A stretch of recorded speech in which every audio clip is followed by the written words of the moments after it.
Në prag të nisjes së reformës zgjedhore, Këshilli i Evropës bën thirrje për një diskutim të gjerë dhe që në final kuadri ligjor të jetë i zbatueshëm. Apeli u përcoll nga presidenti i Këshillit për zgjedhje demokratike në Këshillin e Evropës, gjatë ryezës së organizuar në funksion të rishikimit të kodit zgjedhor.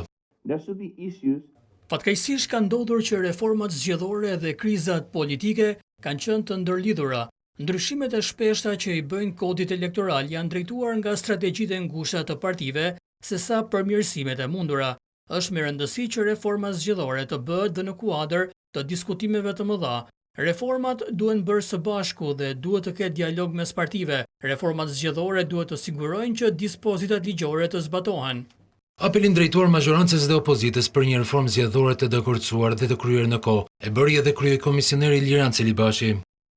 Mendoj që qoftë mazhoranca më së shumti patjetër, sepse ka dhe numrat, ka dhe fuqinë, ka pushtetin, por edhe opozita duhet të bëjë të gjitha përpjekjet për të patur ndryshimet të cilat do të dakordsohen sa më shpejt që të jetë e mundur.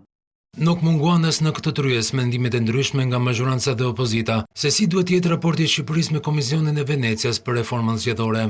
Të kemi një produkt që i shërben atij qëllimi që tham, stabilitet ligjor dhe ligj zgjedhor shumë kohë përpara zgjedhjeve.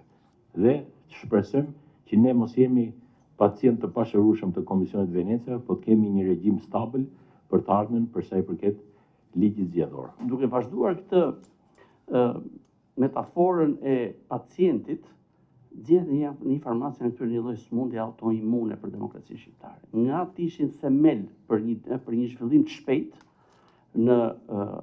të demokracisë, janë bërë një problem i madh. Javën e ardhshme parlamenti do të vendosë ngritjen e komisionit të posaçëm parlamentar, ku shumica dhe opozita do të kenë barazi në përfaqësim, e ku do të trajtojnë të gjitha rekomandimet e ODIHR dhe çështje të tjera të ndjeshme që lidhen me zgjedhjet në Shqipëri.